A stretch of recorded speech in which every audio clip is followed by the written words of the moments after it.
এত অল্প সময়ে বাংলাদেশের ইতিহাসে এর চেয়ে বেশি সংস্কার হয় নাই।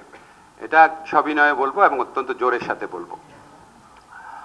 আমাদের শুধুমাত্র ফিনান্সিয়াল, ফিসক্যাল এবং ব্যাংকিং সেক্টরে যে রিফর্ম হয়েছে, আমার তার কথা পরে বলছি আইন মন্ত্রণালয়ে, সেটা কি রেজাল্ট দিয়েছে আপনারা দেখতে পাচ্ছেন যে ব্যাংকিং সেক্টরের প্রতি মানুষের আস্থা ফিরে এসেছে।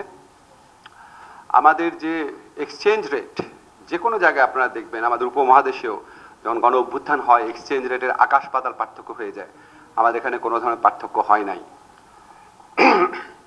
আমাদের রেমিটেন্স যে কোনো সময়ের চেয়ে অনেক বেশি বেড়েছে। আমাদের দ্রব্যমূল্য স্থিতিশীল আছে। এগুলি কোনো সংস্কার আর পদক্ষেপ ছাড়া সম্ভব ছিল না। তো কোনো সংস্কার হয়নি এটা ঠিক না, যথেষ্ট সংস্কার হয়েছে সময়ের বিবেচনায়। হয়তো আরও হতে পারতো, কিন্তু আমরা মনে করি আমাদের সময়ের সর্বোত্তম ব্যবহার করার চেষ্টা করেছি। আরেকটা হচ্ছে যা হয়েছে সেটাকে নিয়ে তুচ্ছতাচ্ছিল্য করা। যেমন আপনারা দেখবেন পুলিশ সংস্কার কমিশন, বিশেষ করে যে আইনটা নিয়ে আমারও প্রচণ্ড হতাশা আছে। যেরকম করতে চেয়েছিলাম করতে পারি নাই। সরকারে আছি, কোথায় বাধা আছে বলতে পারবো না, একসময় নিশ্চয়ই পারবো।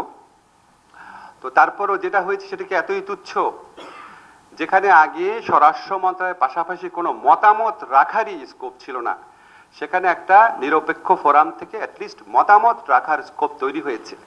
সো আমার যদি এক্সপেকটেশন 10 থাকে, অ্যাটলিস্ট আমি তো 4 অ্যাচিভ করেছি। যেটা অ্যাচিভ করেছি সেটা বলেন, বলে তারপর বলেন যে আরও করা অনেক উচিত ছিল। যেভাবে উড়িয়ে দেওয়া হয়, মনে হয় যেন আইনটা না করলেও কোনো সমস্যা ছিল না। আমি আপনাদের সাথে একটু দ্বিমত পোষণ করছি যারা সমালোচনা করছেন। আরেকটা দেখবেন বলে আমাদের কারোর সাথে কোনো কনসালটেশন করা হয় না। তো এটা খুব হাস্যকর একটা কথা বলা হয়।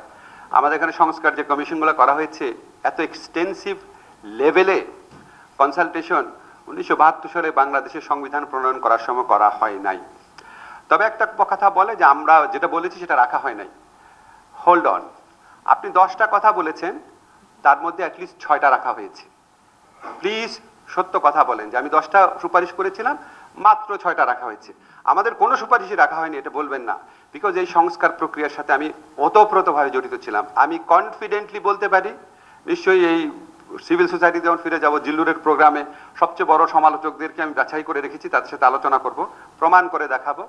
এভারেজে 10টার মধ্যে অন্তত 6টা সুপারিশ রাখা হয়েছে। সো আমার কাছে মনে হয় কি, কিছু কিছু মানুষের কাছে নেগেটিভিটি বা নেতিবাচক প্রচার হচ্ছে একটা উদ্দীপকের মতো। হয়তো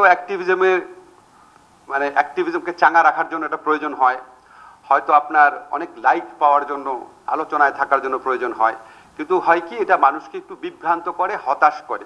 আমাদের তো মানুষকে আশাবাদী করাও হচ্ছে এক ধরনের দায়িত্ব।